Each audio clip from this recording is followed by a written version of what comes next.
our special privilege to bring up Chris Greenwood, otherwise known as Manafest. Hey, how you guys doing? I did see the light, and I felt the heat too. Canada got the worst winter that they've had in 10 years, and I wasn't there to be a part of it. I was here.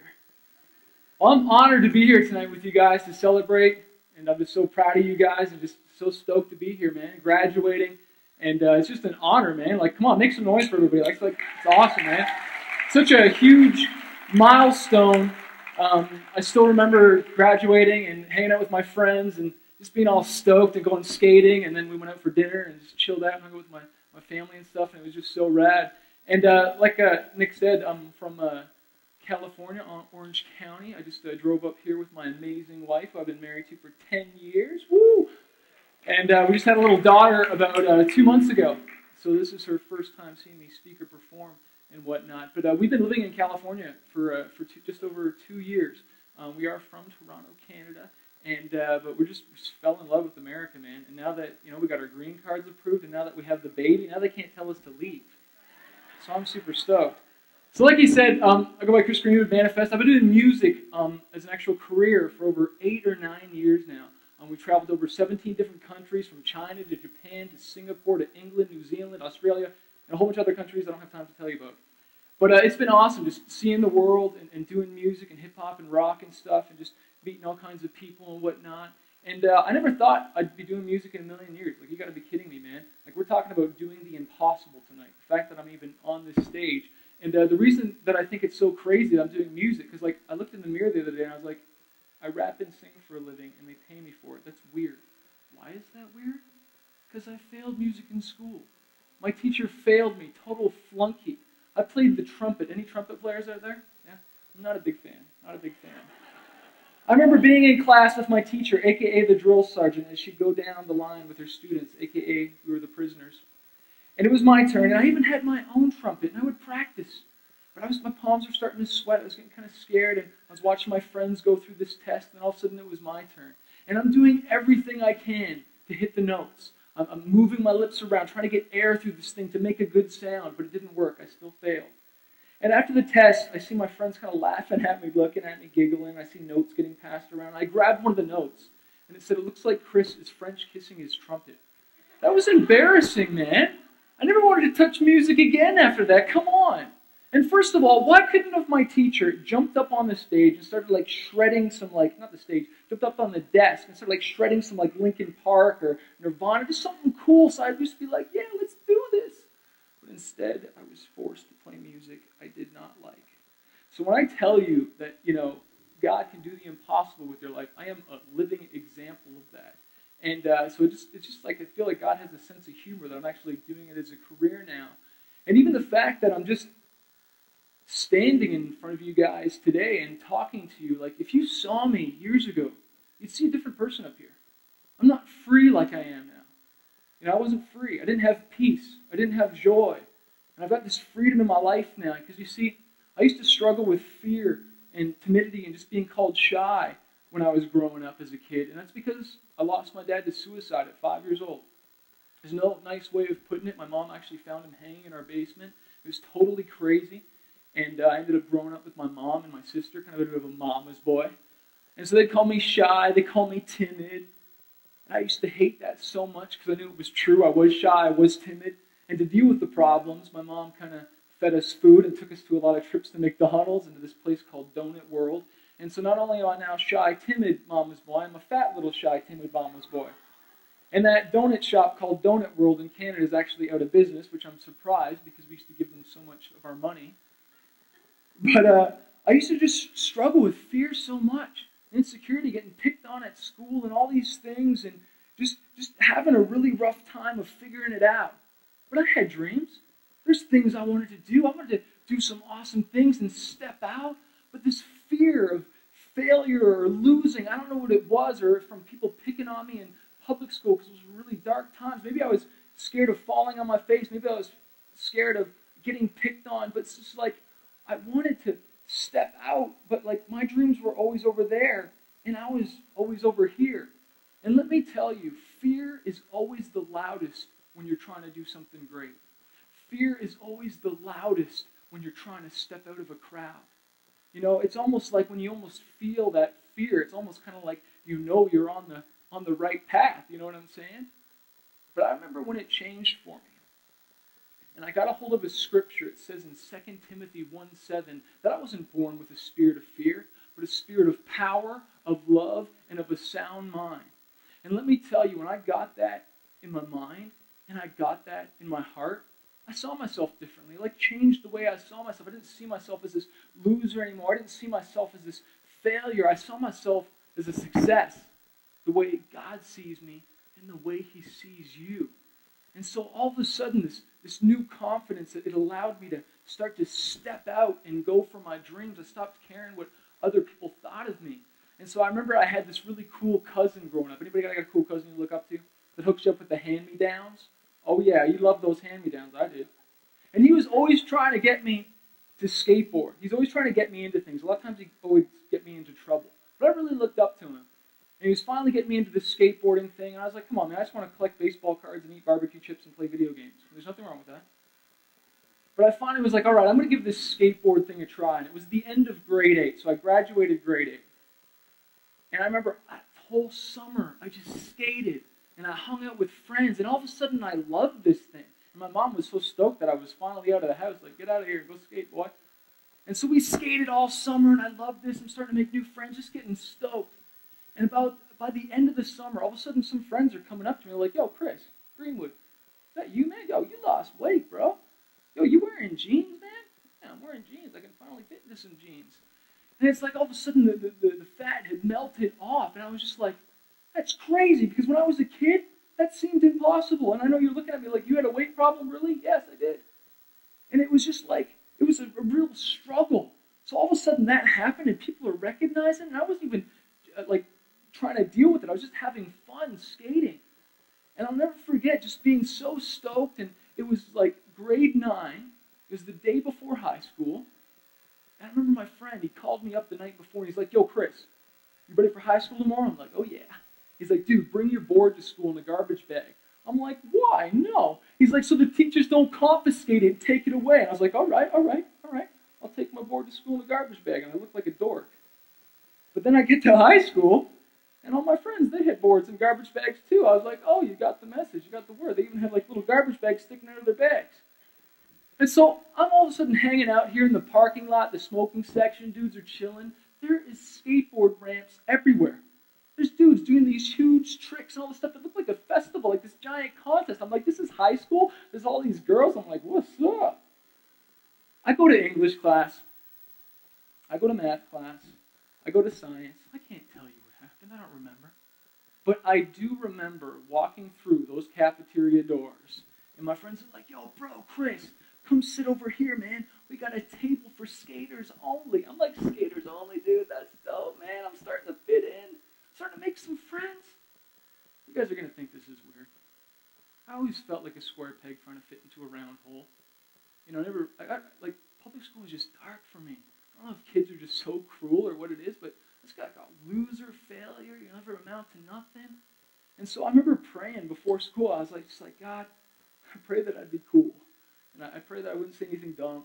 And that I'd just like make some friends and just, God, I pray that things would be different. You ever wanted things to be different? And you know what? It was different. All of a sudden having these guys that I can skate with and relate to. Finally started talking to girls for the first time, or they were talking to me. And I just got infatuated with this skateboarding thing, man. That was the new dream. I would just breathe, eat, and sleep skateboarding. You got to understand, like, we watch these skateboarding videos, and it'd always be in California, man. Dudes skating, doing all this stuff, and, you know, being pro, getting free stuff, and getting paid for skateboarding. Is there a better job? I don't know what it is. And so I was just like, that's all I would do. I would skip school. I would break up with girlfriends. I don't recommend you skipping school, but I would spend all my money and put all my energy into this thing. I didn't apply to any colleges. I didn't apply to any universities. This was it. I was going pro. That was the dream. I was focused, and I was going after this thing. So I remember I got through all of high school.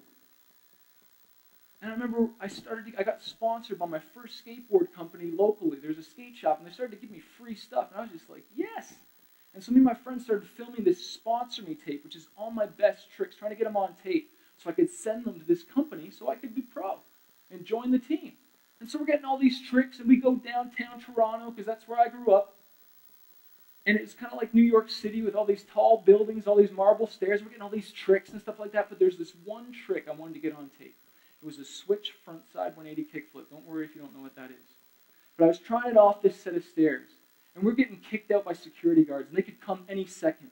We were running out of tape, and the battery was low, and my buddy's like, yo, Chris, can you stop messing around? Could you just land this thing? I'm like, okay, man, you ready? I'm going to do this, man. He's like, yeah, just go for it, dude. I'm like, all right. So I start pushing towards these stairs. I am committed. And my board launches off these stairs. This wheel starts spinning, the board starts flipping, but about halfway, I go into this world of slow-mo and marathon music starts playing. Ah! But I'm like, I'm committed, and the board is only flipped kind of halfway, but I take it and poof, I hit the ground, and the truck axle digs into the bottom of my foot, and I fall to the ground in so much pain, and my buddy's like, that was a gnarly fall, dude, you all right? And I kind of limp back up the stairs. I'm like, I'm all right, man. I'm all right. And then I go to get on my board again, and then pain just shoots through my whole body, and I grab my foot, and I'm like, no, God. And I look up at the sky, and I realize our skate session was over. So I had to sit on my skateboard, and my buddy had to push me back to the GO train station, almost getting hit by taxi cabs. It's just crazy drivers, and we're in the train going back home, and we're watching some of these tricks and stuff, and he's like, oh, look at that trick, oh, look at that fall, you suck, dude. I'm like, thanks, man, thanks a lot. And a few days go by, and he calls me up, and he's like, let's go skate. I'm like, yeah, let's go. And I step on my board again, and just still pain, just through my whole body. I'm like, you gotta be kidding me. And so my mom forces me to go to the doctors to check my foot out, and we go to the doctors, and we're in the office for like forever, and then they finally call you in, and he starts pushing on my foot, and he's like, oh, man, it's not broken, it's not even fractured. I think you just got some internal bruising in there. He's like, just stay off it for a week and you'll be better. And I was like, okay, cool, a week, that's all right. Well, a week went by and I still wasn't better. And then 2 weeks. And then 3. And then a month and I still wasn't better. And it was at that point I felt like all my dreams and everything I had worked for had fallen apart right in front of my face. A girl that I thought loved me dumped me and broke up with me. To say I was in a dark place is an understatement. What do you do when your dreams start to fade? What do you do when things go wrong and it doesn't work out the first time? Do you say forget it and give up? Or do you get up and reach for another dream? And then when you fall down again, you reach for another dream. I love what King Solomon says in Proverbs 24:16. Even though a man falls down 7 times, he gets up and goes again. And then when he falls down again, he gets up and goes again. I'd be lying to you if I didn't say I wanted to quit. I'd be lying to you if I didn't say I had thoughts of suicide and wondered what I was supposed to do. I realized with my dad and what I went through with that he quit too early, man. And I wasn't ready to be done yet. But you know what? God can do the impossible with your life. And you'll be like, oh, that's not that crazy a story, dude. I got a way crazier story, and you don't even know what I've gone through. And you're right, I don't know your story. I don't know what you've gone through. But there's one thing I do know. Your story's not done yet. Because you're still here sitting, looking at me, and you're still writing it. You're still writing it. And as long as you don't quit, as long as you keep getting up, even when life throws you these curveballs, you can do the impossible. Because we can do everything through Christ who gives us strength.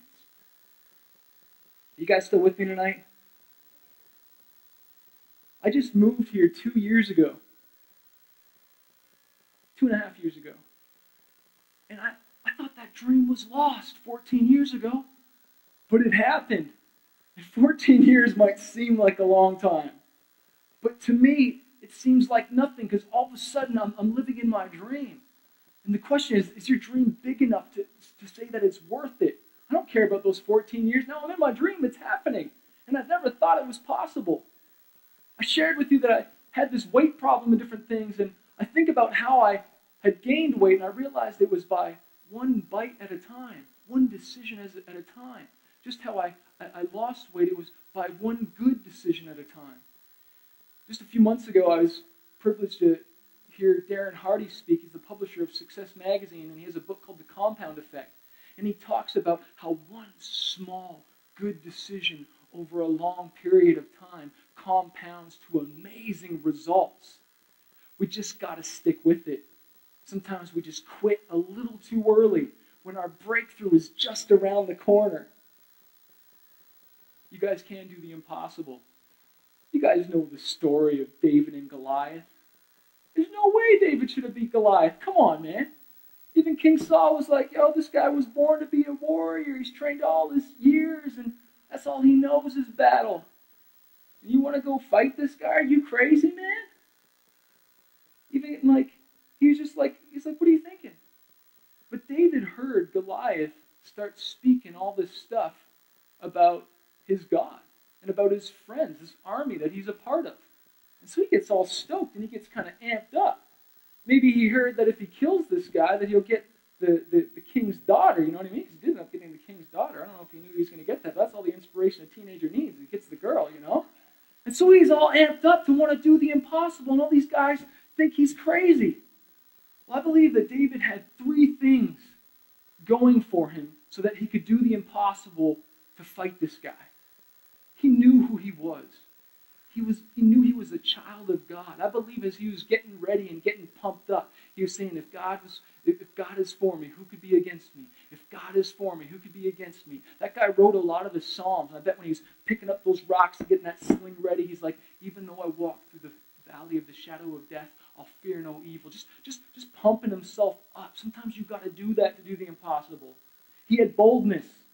Number two, he had boldness. He didn't care what other people thought of him.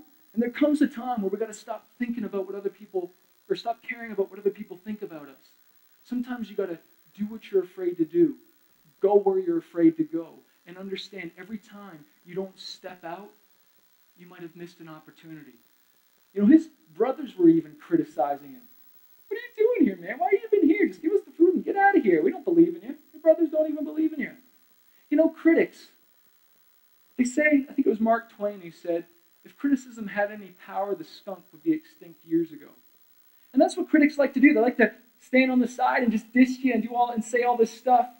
But critics always criticize that which they're too scared to do. Because they're too scared to do it. But I'll just diss you from here, especially online. What do you call these, all those little trolls?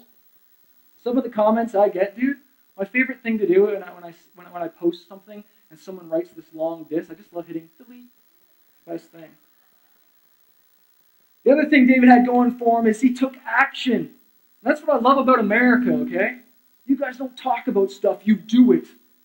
You just go for it, you don't just talk about it. And that's what David did. He's not like, oh, maybe I'll fight that guy. Maybe I'll fight that Goliath guy. No, he did it. He got ready and he took action and he went for it.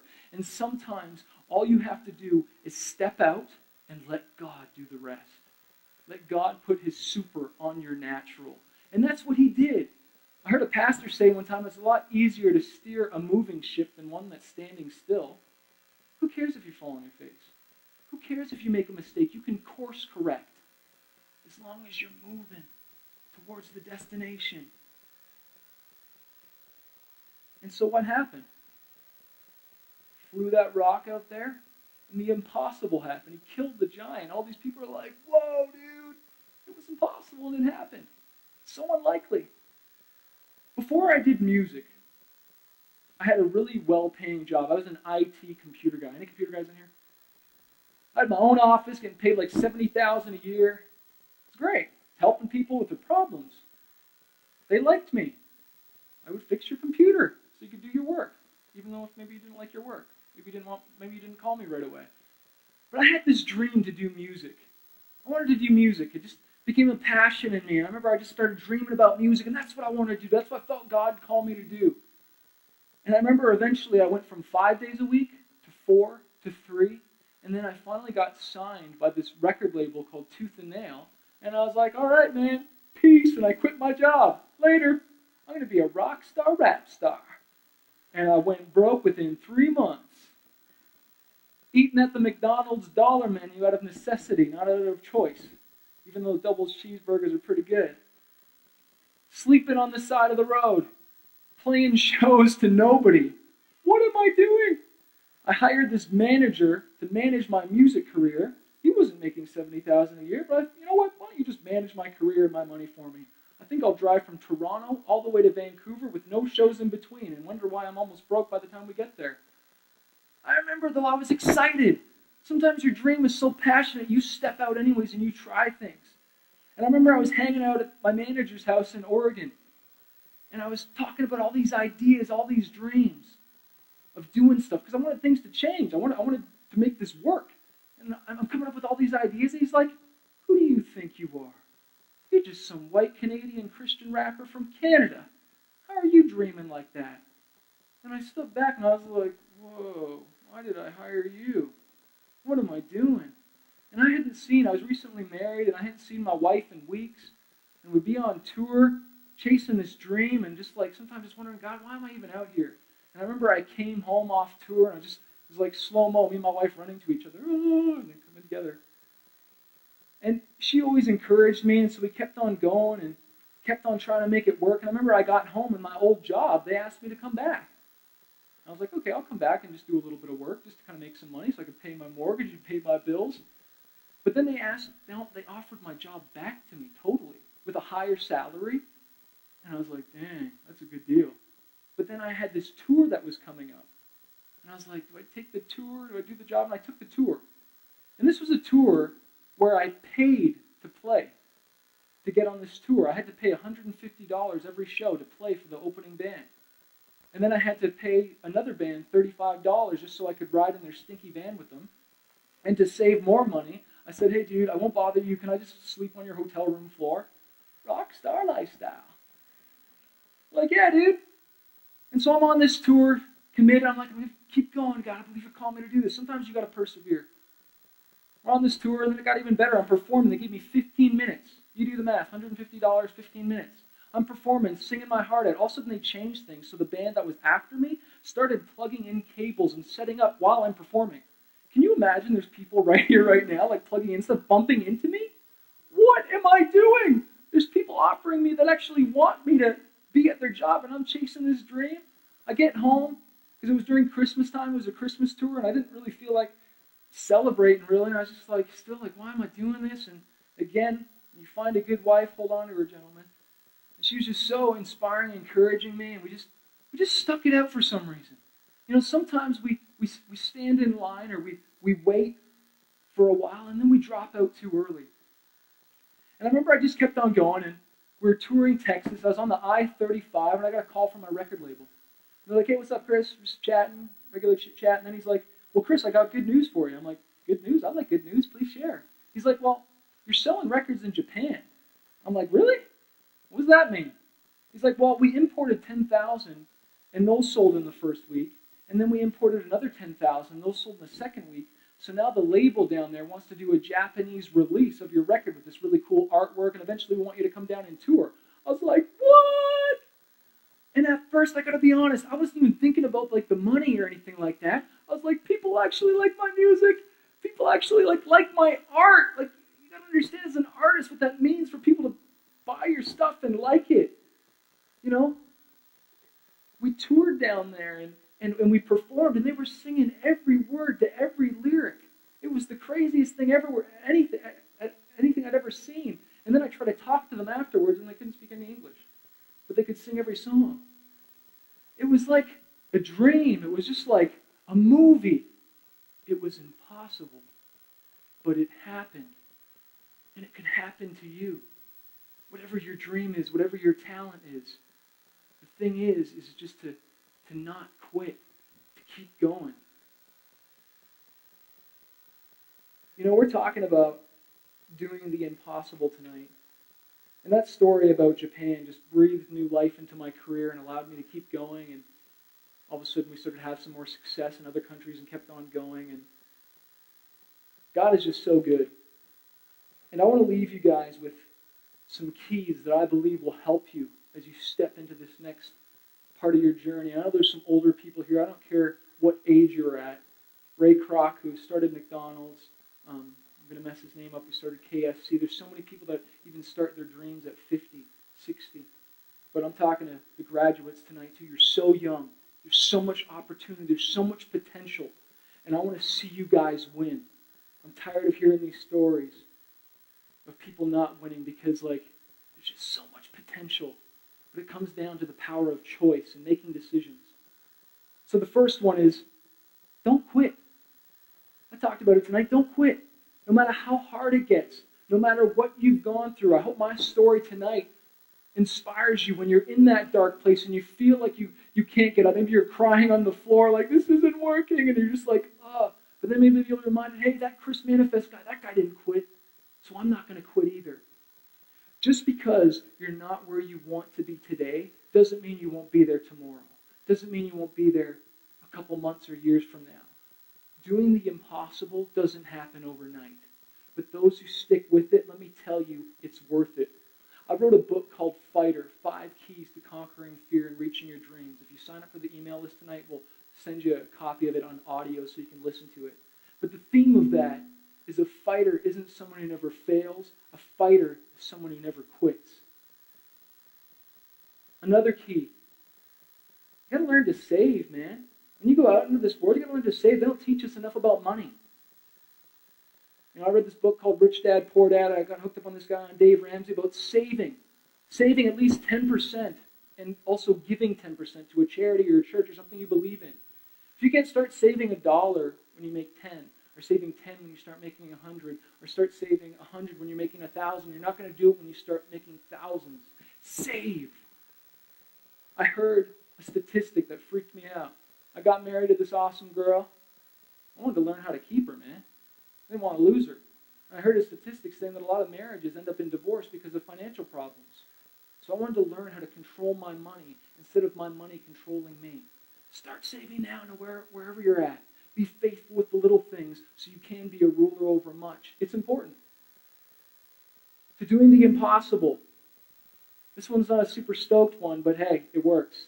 Don't stop learning. Don't stop reading. Reading books, educating yourself. So many people stop reading after college and high school. Books have changed my life, especially the ones I talked about on money and stuff. And the Bible, hello, the thing has been a lamp under my feet.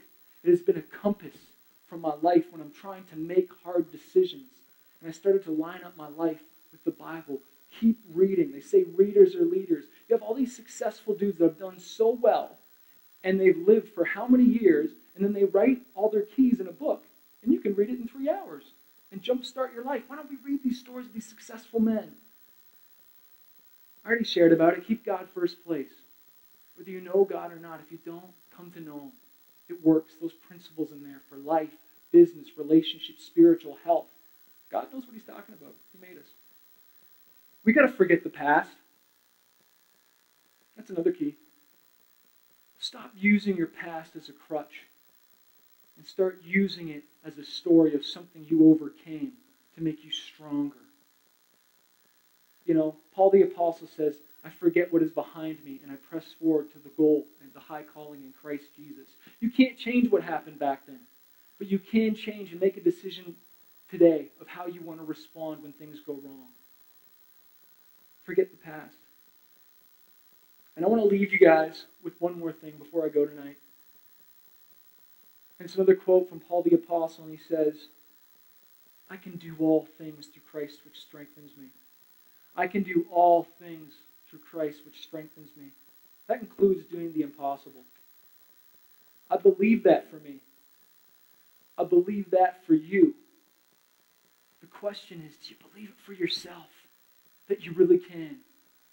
Let other people lead small lives, but not you. I believe in you so much. You got so much potential. Never quit. Chase the dream and go big. I love you guys. Thank you so much for having me tonight.